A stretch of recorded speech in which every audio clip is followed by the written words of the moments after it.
Hey everyone, good morning from chilly Colorado. It's a balmy 10 degrees today. I got some bad news. So for those of you who've been following me for a bit, you know that over the summer I recorded a video of the 5 technologies that I was most hopeful one for. The issue we're facing is that we're entering into a period of extreme capital dearth and a shortage of people in their 20s and their 30s. Well, the people in their 20s and their 30s are the folks who get together and imagine the future and develop the technology, and a lot of cheap capital is required to bring it to mass manufacture. And without those two factors, the pace of technological change that we've been used to seeing these last 20, 25 years is going to slow considerably. And that's before you consider any sort of general dislocations because of demographic aging or droughts of consumption or breakdowns in globalization. So the pace is going to slow incredibly. And the question is which technologies are kind of already at the hump, where they're just right on the edge of mass manufacture and mass application. And one of the technologies that I identified was something called small modular nuclear reactors. The idea is you have a reactor that's small enough to fit on the back of a semi-trailer, and you can just plug it into any other power system. So if you've got a coal plant, for example, that you are looking to decommission, you can pull one of these in or two of these based on the size, up to 10, and just plug them in and they're good to go. And the 20% of electricity that the United States gets from nuclear currently could continue in perpetuity. Well, over the course of the last couple of weeks, the companies that were involved in building the prototype have abandoned the project. They say the numbers no longer make sense. They could get enough sponsors. So if this technology is going to continue, it's going to continue at a later time with different players in an environment of even sharper limitations on technological development and capital availability, which means it's probably not going to happen this decade at all. Which means the 20% of the electrical grid that is supplied by nuclear right now is going to fade away because, with a couple of exceptions, all of those reactors are older than I am, and I turn 50 very, very soon. So not only do we need to massively increase the amount of power generation we have to double the size of the industrial plant as the Chinese break apart, and we need even more power in order to do the green transition and maybe move to a more electric future, we also have to replace 20% of our total energy supply, which is at the moment all base load, which is something that wind and solar can't come up with or can't work with because they're too intermittent. So we just saw our overall challenge for the next decade become inordinately more difficult unless, of course, someone picks up this technology. Hey everybody, Peter Zeihan here, coming to you from not Idaho and not Iowa, but Ohio. Iowa's got corn and pigs and soy and insurance, and Idaho has potatoes and wheat and the Snake River. Ohio excels at things like manufacturing, or at least it did. Ohio is one of the states that's been really hurt by something called the Jones Act, which is something that bars cargo ships from transporting cargo between American ports unless the vessel is 100% American-owned, captained, built, and 75% crewed.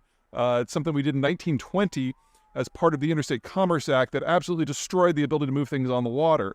And since Ohio is bordered to the south by the Ohio River, which is one of the world's great waterways, and on the north by the Great Lakes, which are one of the world's great waterways, Ohio is arguably the state of the union that has suffered the most. It also took a big hit because of globalization. Ohio is also the state that has arguably suffered the most from globalization because it had an economic geography that was excellent in terms of lots of flat land that was easy to build infrastructure on and a lot of legacy infrastructure from its industrial period. But with globalization, the United States basically elevated places that didn't have very good geography as part of our plan to defeat the Soviet Union. And that meant that places with subpar geography, thinking here Brazil or India or China, were able to get a huge leg up, and that gutted a lot of the manufacturing base here. Now, Ohio is still a significant manufacturing player, just not as rich as they used to be. And part of the decline in the use of the waterways and because of globalization is part of the reason why MAGA and Donald Trump have done so well in this state and why the state's politics has taken such a hard turn to the populist right. That is in the process of shifting, maybe not the political stuff, but all the economic trends. Deglobalization means that we need to rebuild a lot of industrial plant in other parts of the world, and all of a sudden geography matters again, and Ohio's looking pretty good.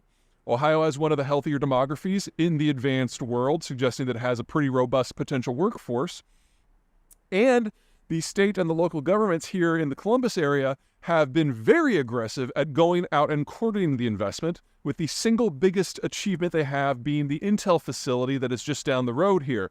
Intel is an American semiconductor manufacturer who was the world leader until about 6 years ago when they made a bad bet. They bet that this new thing called extreme ultraviolet lithography was just not ready for prime time, and they designed their chips using an older type of technology that's much more expensive to operate and a lot more finicky. But turns out that EUV actually was ready, and the company that bet on it was TSMC, which is the semiconductor manufacturer out of Taiwan. So today, all the world's best chips are basically made in Taiwan. And while Intel has designed some of the chips that TSMC makes, they don't really manufacture very many of their own, certainly not here in the United States. This new facility that's under construction in Ohio seeks to change that. Specifically, they've got these two models called the 20A and the 18A. If it works, by 2025, they'll be produced in this facility, and they are sub 5, even sub 3 nanometer, which will almost overnight elevate them to producing some of the world's most advanced chips. So far, $20 billion have been sunk into this facility, $2 billion of which is local and federal subsidies.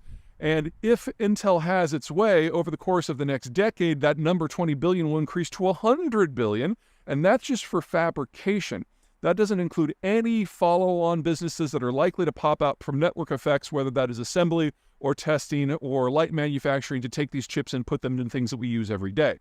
So the potential here for the Ohio region to grow is explosive.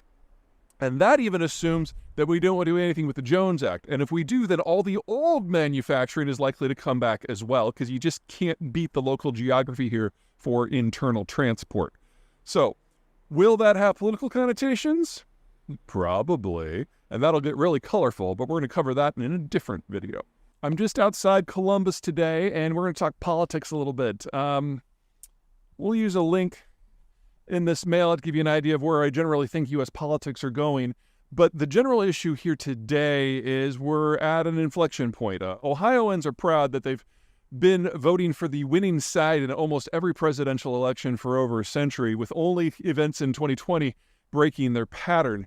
And the reason both for it happening and the pattern break is Donald Trump. So before 2020, Ohio was the middle of everything: middle class, middle income, middle in manufacturing, middle in services. It was very representative of the United States as a whole. So it was very easy to track the political wins based on what the Ohioans were thinking. But they did suffer quite a bit from globalization and something like the Jones Act, as you saw in the previous video. And so there's a lot of resentment in the state. And since Donald Trump basically ran on resentment and people who felt they had been left behind, Ohio switched. And now is considered a generally populist, conservative, socially area. However, if you remember some of my other work, you know that the political factions that make up the country are moving around. Basically, the American political system is made up of two very large parties because the electoral system forces that into form. Basically, you have to get one more vote than the other guy in order to win the seat, and so therefore you don't want to alienate any potential voters.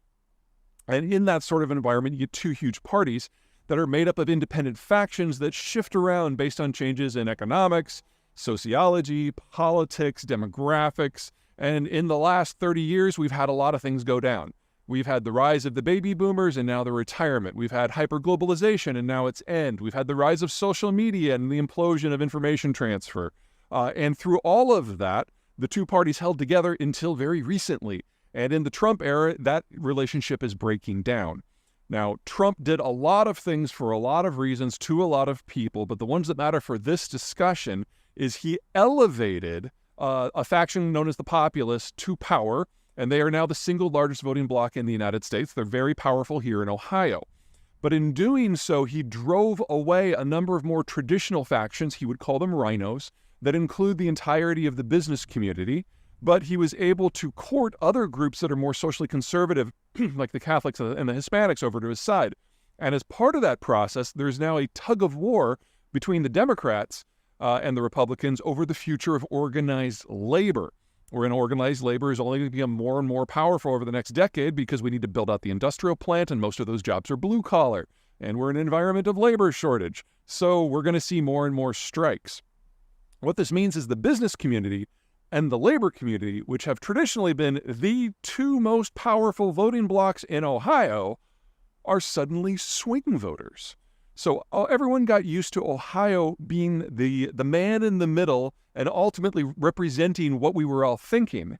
We're still there. It's just that the two factions that matter the most are at the moment not part of the political process. So what we're going to be seeing over the next few years between this massive reindustrialization and build-out and this political shift is Ohio is still going to be the man in the middle. And where they come down is going to determine the shape of our political parties moving forward. And we're seeing those arguments across the Ohio political landscape right now with everyone engaged and everybody angry and everyone hopeful all